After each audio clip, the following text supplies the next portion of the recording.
Anybody know who that is? Yeah, wow. A good number of people do. So that's Sasha Grey,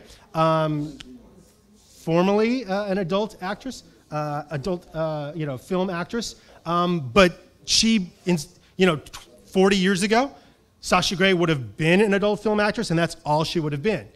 She's been able to change that, and part of the revolution, not just her, but others, where she's been able to go mainstream and do other things. And she isn't in some shameful corner of culture anymore. Neither was Paris Hilton or Kim Kardashian or Pamela Anderson, all of whom would have been kind of bucketed in some little place in the 70s. But now that's a legitimate career choice.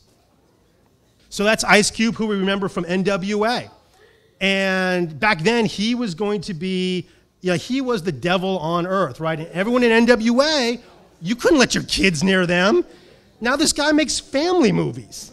How does that happen? Right? This guy does Dr. Pepper ads. And he has his headphones on everyone's ears. He was in NWA. He was supposed to be the guy that we were all supposed to be afraid of. Now he's part of mainstream culture, right? His protege, Eminem, he was the next guy who you were supposed to be really afraid of. He was the guy who was going to bring down culture, right? He does ads for Lipton. So you can see where it goes from places where you used to be out on the fringe and you would stay on the fringe, right? Lenny Bruce in the 60s never made it into the mainstream. He was just like this dangerous comic who eventually died from drinking and drugs. Now he'd be part of mainstream culture and celebrated. This is the challenge, right? When porn stars and profane rappers are the mainstream, brands can no longer find a safe ground to establish their base. And that's what's so difficult about this. How, as a brand, do you understand what you should be looking out for, what you don't have to worry about? And the paradox is that the more we know, the less we understand. And this is the cultural singularity paradox, right? So back in 1966, you didn't have access to a ton of information. There was just your 4 or 5 TV stations. You had access to 1 newspaper or 5 magazines, and you were done. Now, there's more information than you could possibly consume created every day, right? And you can know about the tiniest little trend that's starting in South Korea or Africa somewhere. But the problem is you can know about all of those things at the same time.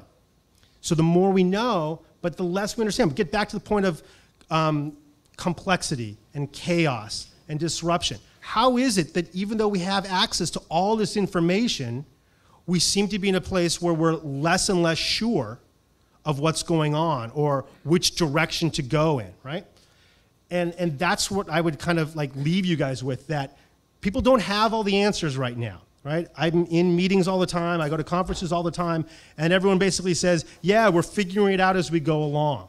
And it seems weird that we would be saying that, even though we should, with all the data we have, with all of the technology we have to sort these things and listening tools, that we should be able to nail this stuff, but in fact we can't. So I don't know, that may be scary, but it's something that I think of as a great opportunity and a great challenge. You guys shouldn't be thinking of, man, I can only do it one way and this is the only place to get information. Anything is up for grabs. There's nothing off limits right now anymore. You can be crazy and dangerous because we've seen that crazy and dangerous eventually gets adopted into the mainstream. So I'll leave you with a couple of things. Required reading, I mentioned Grant McCracken, some other really smart people and things to be taking a look at if you haven't already. I'm sure this will be available later. But some really smart people and some great places to get ideas and to see what everyone is talking about. And you can stay in touch with me on Twitter, and there's my blog and email address. So I guess if I have a secret, it's that I consume any and all content voraciously. I try not to be snobbish about anything. Ultimately I'll make a choice and go, that's horrible, and I'll move on. But there's everything is worth taking a look at, because there's so many times where I'm like, that's ridiculous. And then I look at it, I'm like, that's actually genius. So that happens a lot.